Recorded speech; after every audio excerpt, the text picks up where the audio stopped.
ഈ സമ്മേളനങ്ങളിൽ കൂടുന്ന ആളുകളൊക്കെ വോട്ടായി മാറുമെന്ന് നമുക്ക് വിശ്വസിക്കാൻ സാധിക്കില്ല.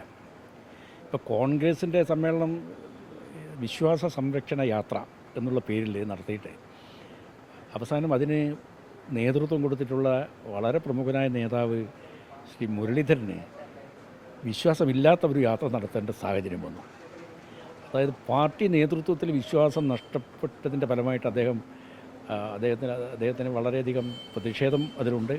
അതുകൊണ്ട് വിശ്വാസ സംരക്ഷണ യാത്ര അയ്യപ്പൻ്റെ പേരിൽ നടത്തി കഴിഞ്ഞപ്പോൾ പാർട്ടിക്കകത്ത് നേതാക്കന്മാരിലുള്ള വിശ്വാസം നഷ്ടപ്പെട്ട ഒരു പുതിയ സാഹചര്യത്തെയാണ് യഥാർത്ഥത്തിൽ കോൺഗ്രസ് നേരിടുന്നത്. അതുകൊണ്ട് അതൊന്നും വോട്ടായി മാറും എന്ന് കരുതാൻ ന്യായമില്ല. ഈ ശബരിമല പ്രക്ഷോഭ സമയത്തെ സംഘപരിവാർ നടത്തിയ പ്രക്ഷോഭങ്ങളൊക്കെ കോൺഗ്രസിനായിരുന്നു അന്ന് കാലത്ത് ഗുണം ചെയ്തത്. അത് ഇത്തവണയും ആവർത്തിക്കുമെന്ന് പറഞ്ഞിട്ടാണോ BJPയും സംഘപരിവാറും ഒക്കെ വലിയ രീതിയിലുള്ള പ്രക്ഷോഭത്തേക്കൊന്നും പോവാതിരുന്നത്? അതല്ല, ശബരിമലയുടെ കാര്യത്തിൽ വളരെ സത്യസന്ധമായും വളരെ ആത്മാർത്ഥമായും സമരം നടത്തിയിട്ടുള്ള പാർട്ടി അത് ഭാരതീയ ജനതാ പാർട്ടിയാണ്. ഇപ്പോൾ കഴിഞ്ഞ തവണ ആചാരലംഘനം നടത്തി യുവതികൾക്ക് ശബരിമല പ്രവേശനത്തിൻ്റെ സൗകര്യം ചെയ്യുമെന്നൊക്കെ പറഞ്ഞ് പിണറായി സർക്കാർ വലിയ ബഹളം കൂട്ടിയ സമയത്ത് ആചാര സംരക്ഷണത്തിന് വേണ്ടിയിട്ടുള്ള സമരം ഏറ്റെടുത്ത് വളരെയധികം വിശ്വാസികളുടെ കൂടെ നിന്നത് സംഘപരിവാർ പ്രസ്ഥാനങ്ങളാണ്.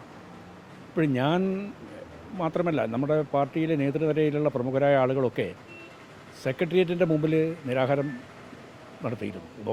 ഉപവാസ സമരം.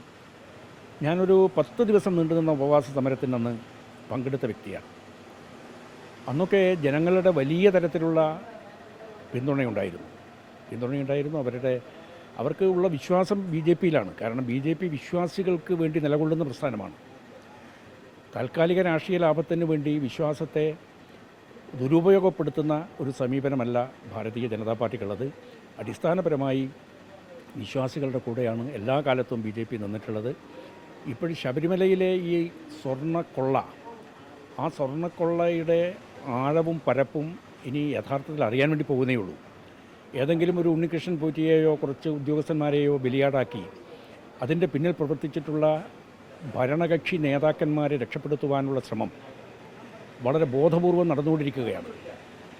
ഉദ്യോഗസ്ഥന്മാരെ കുറ്റപ്പെടുത്തി കുറച്ച് അവരാണ് എല്ലാറ്റിൻ്റെയും ഉത്തരവാദി എന്ന് പറഞ്ഞാൽ ഭരണം നടത്തുന്നത് അവരല്ലല്ലോ. ഭരണം നടത്തുന്നത് ദേവസ്വമാണ്.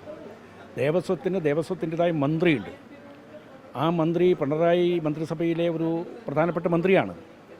അപ്പോൾ ഈ ഒരു തീവട്ടിക്കൊള്ള ശബരിമലയിൽ ഭക്തന്മാർ അർപ്പിച്ച കോടാനുകോടി രൂപ വരുന്ന സ്വർണം അത് വളരെ വിദഗ്ധമായി കട്ടെടുത്ത് തട്ടിക്കൊണ്ടുപോയി മറിച്ചു വിറ്റ് കോടികൾ ഉണ്ടാക്കിയ ഈ ഗുരുതരമായിട്ടുള്ള സംഭവത്തിൽ ഉദ്യോഗസ്ഥന്മാരായ ഏതാനും ആളുകളെയോ അല്ലെങ്കിൽ ഇടനിലക്കാരായ ഏതെങ്കിലും വ്യക്തിയെയോ ബലിയാടാക്കി രക്ഷപ്പെടുവാനുള്ള സൂത്രം ഭരണകക്ഷി പ്രത്യേകിച്ച് CPM നടത്തിക്കൊണ്ടിരിക്കുകയാണ്. ഇതിൽ മുഖ്യമന്ത്രിക്ക് കൈകഴുകി മാറാൻ വേണ്ടി പറ്റില്ല. ദേവസ്വം വകുപ്പ് മന്ത്രിക്ക് ഒഴിഞ്ഞു മാറാൻ വേണ്ടി പറ്റില്ല. ഇതിൻ്റെ ഉത്തരവാദിത്വം ഏറ്റെടുത്തുകൊണ്ട് ഞങ്ങൾ ആവശ്യപ്പെട്ടത് അതാണ്. ദേവസ്വം വകുപ്പ് മന്ത്രി രാജിവെക്കണം, ദേവസ്വം ബോർഡ് പിരിച്ചുവിടണം, കുറ്റമറ്റ രീതിയിലുള്ള അന്വേഷണം വേണം. ഞങ്ങൾ സംസ്ഥാന അധ്യക്ഷൻ വളരെ വ്യക്തമായിട്ട് പറഞ്ഞിട്ടുണ്ട്. കേന്ദ്രത്തിൻ്റേതായ നടപടികൾ ഉണ്ടാകും.